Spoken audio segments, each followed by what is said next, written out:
Oh, hello, beautiful everyday superheroes. I'm your host, Sacred Walker. So glad to be connecting with you today. And I'm also the founder of the Everyday Superheroes Coaching Incorporated. So glad to be with you on this journey of self love, self care, and success. I wanted to share a story that deeply touched my heart and reminded me of the importance of advocating for the smallest beings both within us, our inner children, and well as around us. So I found myself in an unexpected situation, right? So we've done some behind the scenes life and professional and office upgrades. And now we are able to go out to the pool. So I was at the swimming pool in my polished suit of the day, taking a little break, and I noticed there was a baby turtle. It was literally the size of a quarter, a little bit larger, probably a dollar coin. And he was struggling in this chlorinated water. And without a second thought, I jumped in fully clothed on the 3 feet end, so waist high, to rescue this tiny being. As I was gently lifting this tiny little creature from the water, all right, I couldn't help but feel this profound connection to this tiny being. It was the tiniest act of kindness, and it reminded me of my lifelong passion for advocating for those, whether it's our inner children or as an ecofeminist advocating for the earth when I was an environmental science, major and urban studies major in high school, advocating for the earth and its creatures. And so later that evening, after taking this little turtle, finding it to a safe place so it wasn't swimming in chlorinated water, but now was on clear land, and could potentially connect back with its mama turtle and feel safe again, right? I watched after coming in, drying off, and being present again, and just giggling to myself for its little strong legs, really just needing a little helping hand to get to where it needed to go. Later that evening, I watched a show called Geek Girl. So comment below, give me a thumbs up, give me a like if you have ever connected to an animal or if you watch Geek Girl, if you happen to see the series. It's about this young lady who was labeled as a geek by her peers. So not just labeled, but she literally got the sign written on her backpack, geek. And it was something that she just felt so overwhelmed by and frustrated by that she changed it and put R in the center, Greek, just to kind of find a way to code switch. Have you ever been in an environment where you felt like you stuck out and you were a needle in a haystack or a raisin in a bowl of sugar and you had to find ways to code switch just to kind of go along with it? Well, that's what she did. And she hadn't yet found her voice, and she didn't have a lot of folks around her who fully either got her or could really kind of speak into her vision or her gift just yet. But whenever she got overwhelmed and bullied, she experienced panic attacks. Her body shut down, she retreated into herself, and she was unable to share the struggles with anyone, including her stepmom and or her dad. She had lost her parent years ago, which I personally and professionally empathize with. And she had this gap inside of her that was where her voice stood. And so watching her journey reminded me of my own experience as a young person, as a teenager, where I was feeling when I was younger that I was growing up and I was sometimes teased for my love of nature and animals. And I would also speak to those who were not housed. I would pray over injured animals. I would try to help wherever I could. I would spend time talking to those who at times just wanted someone to be with them, honor their hearts, see them, validate them, and pray with them. They didn't sometimes even need money, and I was a poor young black girl in Brooklyn, so I didn't have money to give as a first generation immigrant, but I did have the wherewithal to know that all of life deserved to be treated with dignity. And so there are times where I would stop when it felt safe, right? And I would stop and I would say, can I pray with you? And that was me honoring the sacred in them. And so living in that inner city with little green space, I felt this strong connection to those who were less than, right? Or seen as less than, or not treated with dignity in the same way, the earth and its creatures. And so watching Geek Girl brought back up all these memories of the young me who just wanted to feel at home in my own body and to be accepted for who I was. And sometimes being in environments where that wasn't always supported, I didn't feel like I belonged, triggered that, kicked that up. And so as I watched this young girl on this show struggle to find her voice, I was reminded of my own journey that I had to overcome my inner critic, imposter syndrome, and feelings of displacement. I came from Jamaica, a place where my sense of home was disrupted, like that turtle in the pool. I often felt out of place. I was longing for a sense of belonging. And so there are times where, even as a young girl, I had those similar experiences to what Geek Girl was struggling with. Things like chronic stress, right? Looking at the ways that I know now, the ways that the brain changes, the nervous system changes, and some of the health consequences of not belonging, right? And so I wanted to touch in on a couple of these areas. So if you're experiencing this, you know that you're not alone, because these experiences are real. And the higher you climb, right? The sometimes the more that folks can root for you to fall. And so they say, reach for the ceiling, reach for Black excellence, reach for next level. But oftentimes we don't talk about some of the health impacts and the psychological safety impacts, from a cultural psychological perspective, of what it means to navigate not feeling seen or feeling good in your own skin. And so Geek Girl, in her own way, reminded me of that experience. So here are some clues if you're struggling with emotional safety and support, and they might lead to panic, right? The same way that turtle was panicking in chlorine water and needed a helping hand is the same way that we sometimes do, and our inner children do as well. So what is emotional safety and support? It's when you're feeling, you feel safe, you feel accepted, you feel validated, you feel understood, and that space can heal some of the wounds that came up if you experience bullying as a young person, right? Or even as an adult, right? Microaggressions, racist cultures, a certain someone in office that says whatever he wants that comes into his mouth, out of his brain, through his mouth, from the past, trying to run again, thou shalt not be named. Bullies, right? That can, really having a safe space can help to heal bullying, right, from the past. Also having positive social interactions. I'm about being around folks who are into goals and not gossip.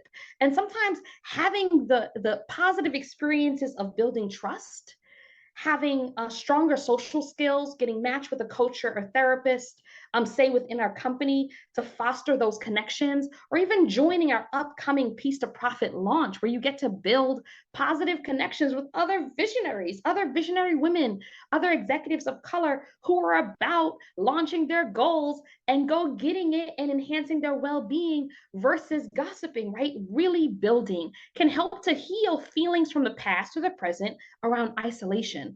And number three, I would say definitely stress reduction, right? Stress reduction is something that can happen. You can feel really stressed out when you are around others that kind of put you in a place where you don't feel like you belong. You feel like a turtle in chlorine water, if you will, right? And so knowing your network can help to support and reduce anxiety and help to create a sense of security. And that can actually lead to stress reduction, right?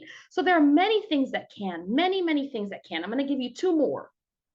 But also identifying your sense of purpose, right? Sometimes when you're in your reinvention season, you can feel like that quirky geek girl in you feels like your unicorn, like that you stand out, right? And so what I loved about Geek Girl was she was talking about so long she tried to hide and fit in, and her panic attacks would kick up. And so she learned to stand out versus fitting in, right? Like that's how she learned her sense of purpose. But sometimes when we're in another chapter, or we've had a loss, a family member, we have elder parents we have to take care of them, we're going through something, we get a promotion, all of a sudden it can rock our sense of purpose. Who am I? What am I doing here? COVID, who am I? What am I doing here? The reinvention season. And so a lot of people don't know that actually reconnecting to your purpose and tuning into who am I really, right, can actually help you to reduce your stress, can actually help to give an exhale in the face of some of these coping mechanisms that the body creates to deal with stress. And last but not least, having those strong connections can really help us to feel secure again, right? Last but not least, it can build resilience, being able to help us to see the future, to step into it because we manifested it with consistent habits. That can help us to heal some of the things from our past that got kicked up when we experienced bullying or experienced feeling out of place, like a turtle in chlorine water or a fish out of water, right? So these are some areas that can come up. Now, what am I talking about when we talk about like bullying and how bullying can actually cause or can connect to symptoms in the body, right? Symptoms of the body that can include on the other side of experiencing bullying is when the stress hormone, right, cortisol gets released in the body. All of a sudden it can feel like a threatening experience because it is, even if the person is not going to physically harm us. It can cause anxiety, it can correlate to depression or other mood swings because our body is responding as if it has to go into flight mode, it has to go into freeze, or it has to go into fight, right? So that's what the body is doing. It's saying, oh my goodness, there's a threat. Bullying can actually also affect our brain, right? The amygdala in the back of the brain over here. I just talked about this for those who I saw at the recent event in Vegas. We were talking about the amygdala for fellow science nerds that processes fear and anxiety can become overreactive, right? And the prefrontal cortex that helps us to regulate emotions and decision makings can severely be affected when we feel bullied, when we feel like there are microaggressions, or just feel like we don't get included, right? It makes us actually more sensitive to the moods that arise in us. And sometimes it can make us not feel like ourselves, right? And last but not least, we can experience increased heart rate or have a hard time breathing or literally feeling numb, right? When our body can shut down. Sometimes it can feel like similar symptoms to anxiety, and then later on, depending on where you are, and we do assessments, we'd be able to assess what's going on with you. But from a somatic experience, from a experience of what's happening in my body, you can begin to feel like you're breathing heavily, or you can notice that you're feeling really stirred. And over the long run, it actually can lead to things like gastrointestinal disorders, cardiovascular diseases, right? It can affect your immune system. This is all from what you experience from childhood bullying and then experiencing an environment where you don't feel like you belong and it gets triggered, and it can really add on or make worse certain things that the body is really trying to figure out how to cope. So something like Geek Girl, just watching Geek Girl, you would think, okay, she's experiencing that, but her really pulling on some of the tools that I mentioned earlier, right? The emotional safety and support, which is one of the things that we really do well here at the Everyday Superheroes Coaching Company, right? And Coaching Incorporated.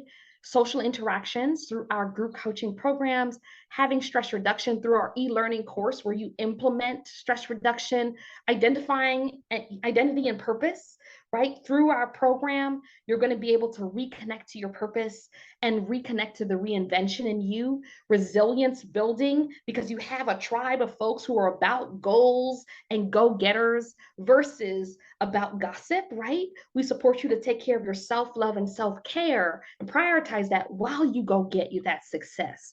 And so sometimes if you've had childhood bullying the way that Geek Girl did, we can go from feeling like a turtle swimming in chlorine water, like that baby that I rescued yesterday, to feeling like you are now in your community. You are now in a space of belonging, and you have found your connections. So I just wanted to go back to that turtle, right? That experience reinforced not only a commitment in me to the planet, but a commitment in me that it helped me to realize that we don't have to own the land to respect it. Our actions, no matter how small, how significant, can really make an impact. And as we not only step into the season of Black Pride, Juneteenth, which is around the corner, a commitment to the liberation of people of African descent in the face of post-traumatic slave syndrome, the ultimate form of macro bullying, right? On a whole other level, the stripping of humanity, as well as stepping into LGBT Pride Month, right? And really letting people, including myself, show up and live our truth as we are. In addition to that, honoring all of those who are visionaries, who have unique gifts on their life and have a unique quirk, like myself, who really are called to something greater, called to greater impact. Because when we remember who we are, the game changed. And so that's why I'm launching a new initiative through my coaching institute. And a portion of the proceeds will go towards environmental agencies that are dedicated to protecting the planet and providing refuge for displaced creatures. This is a way for me to give back, of creating peace in a world that is often hurting. And it's a reminder that we can all be everyday superheroes, advocating for even the smallest beings and trusting that child and nurturing that child within us. Look, y'all, I know that there are times when we've been through some stuff. We've been bullied as kids. We've oftentimes been bullied as adults, and it can cause some of the symptoms I talked about earlier: heavy breathing, fast heart rate, and the brain telling us that we should be afraid. I'm not taking from that. And oftentimes it didn't start with us, right? It started outside of us. But what I have heard from a famous drama therapist who I greatly respect, she once said, you know, what starts in relationships needs to be healed in relationships. And this is why I'm so committed to building communities of women's wellness and healing for visionaries. So thank you for joining me today in this commitment as we make sure that this next launch does give back. And when you say yes to you, when you say yes to launching your piece to profit, know that you'll be taking part in giving back and making an impact on the planet as a result. Thanks for joining me today on the Self Love for Everyday Superheroes talk show, or on Instagram at Ask Sacred, or on LinkedIn over at Sacred Walker, or on Facebook at Ask Sacred, etc., or on our podcast at Self Love for Everyday Superheroes talk show. Remember, each act of kindness, no matter how small, can make a difference. And let's continue to love ourselves and stand up for what we believe in and protect the world we live in. Until next time, stay courageous, keep shining your light, and remember to put self-care and self-love at the center of every successful act, because you are the answer to your ancestors' prayers. All right, have a great season, y'all, and looking forward to seeing you soon. And remember to hear about the very first launch and to be one of the first people to hear about when it comes out, do make sure that you add your name to our listserv at happyheartmethod.com. That's happyheartmethod.com, so that you can hear when it comes out and you can be the first to launch and make an impact on you and your lasting legacy. Let's do it, y'all. It's your time. Peace.